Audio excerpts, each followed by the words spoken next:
Welcome back to another edition of Aberdeen Calling. Today we're in Hall 2 at the booth of Aker Solutions. I'm joined today by Aker's Michael Griffin. Later on in the program we'll be speaking to Michael, but first we're going to head down to the show floor and talk with some exhibitors and attendees about how the show's going for them.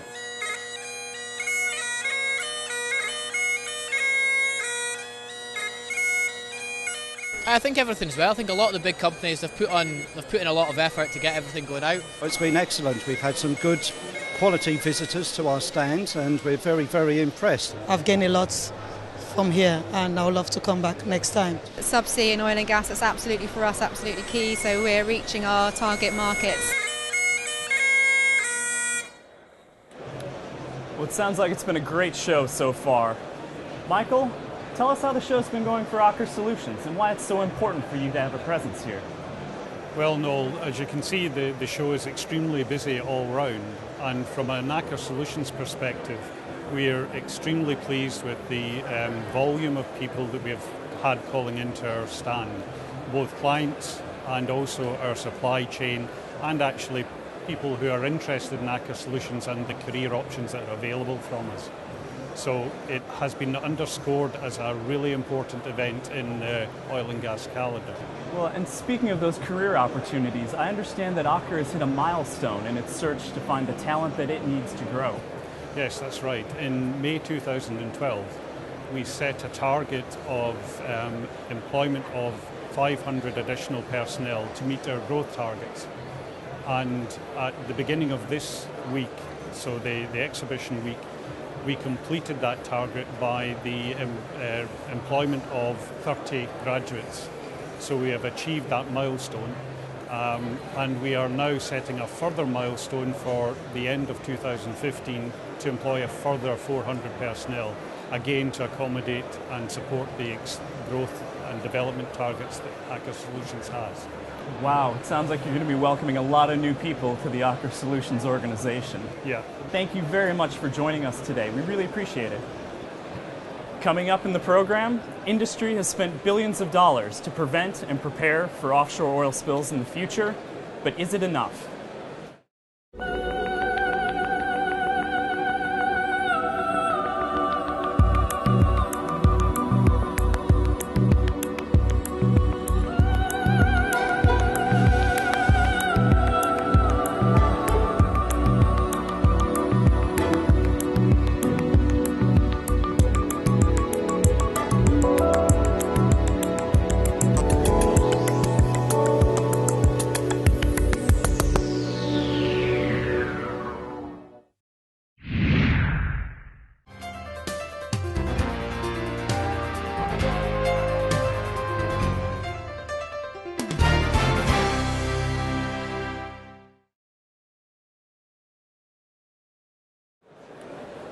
Earlier in the conference, executives at the leading edge of oil spill response talked about their efforts in the wake of the Macondo disaster. But some in the audience said further advances were needed to prevent a repeat of such a tragedy. Making sure that we get... At a panel discussion on offshore oil spill prevention and response, major industry players detailed how they've ramped up their technical capabilities after the Macondo accident. I think that the industry still has a limited ability to prevent accidents from coming, especially with smaller drilling companies. But I think that the response that the industry has made in the bigger picture is tremendous. Michael Bromwich, who led U.S. government efforts to reform operations in the Gulf of Mexico after Macondo, said industry is in danger of losing its focus. It takes a huge sustained effort to make sure that not all of the momentum is lost. The amount of basic R&D that's done that relates to safety issues in particular is just not what it should be. Industry must continually demonstrate progress in these areas if it expects to gain access to new and even more challenging opportunities. I think that you've got to be sensitive to the specific challenges of each frontier environment, and I think that's particularly true in ultra-deep water, which industry is now going into, and the Arctic, which has some true ecological and environmental treasures that people are rightly very worried about.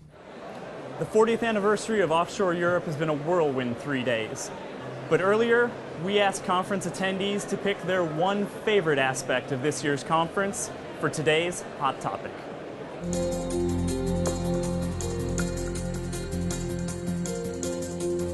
I just found all the stuff fascinating. It's been nice to meet people and do business face to face. Explore the different stands and booths. The most interesting thing for me is the big machines and the equipment. The new ROVs, very informative presentations. To look for new technology.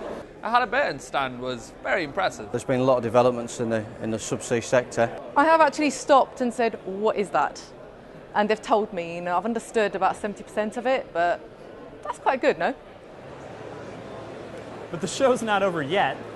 Now let's head down to Upstream reporter Neil Rodriguez. Neil, where are you now? I'm here in Hall 2 on the exhibition floor, and I'm with Craig Roberts from Cyberhawk. Craig, tell us a little bit more about Cyberhawk. Cyberhawk Innovations is an inspection company that uses remotely operated aerial vehicles to take inspection images of assets offshore, such as flare tips and flare booms.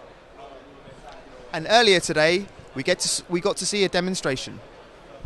So the setup that we use when we're doing any offshore work is a two-man team as a minimum. Chris Fleming and Bruce Irving laid on a demonstration from Cyberhawk, remote inspection and survey specialists. And we're using this technique to go into dangerous places that you don't want to send human beings.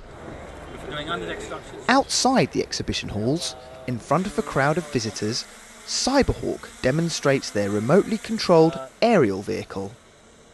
The design and the layout of the drone is very important. You don't get any interference with the blades interfering with the field of view. The camera system is able to be pointed vertically, straight up and straight down. Using their unmanned aerial vehicle, Cyberhawk gave us the opportunity to see some of the wonderful scenery around Aberdeen. You guys make it seem very easy to pilot a device like this. Is it as easy as it seems? It really isn't. To get to the level of flying offshore, our pilots have to go through no fewer than 5 different levels of internal certification and training, and that means they've got to pass a number of competence tests and also have a number of flight hours as well, so it's quite a challenging thing to do offshore. That's great, Craig. Thank you very much. Thank you. Back to you, Noah, in the studio. But Neil, you didn't get to try it out. No, not this time, but I think I'm going to have to go and take some of that training and certification. Well, I guess you're going to have to come back in 2015 then. That's all the time we have for today's program, but please join us again tomorrow for another edition of Aberdeen Calling, where we tell you everything you need to know from offshore Europe.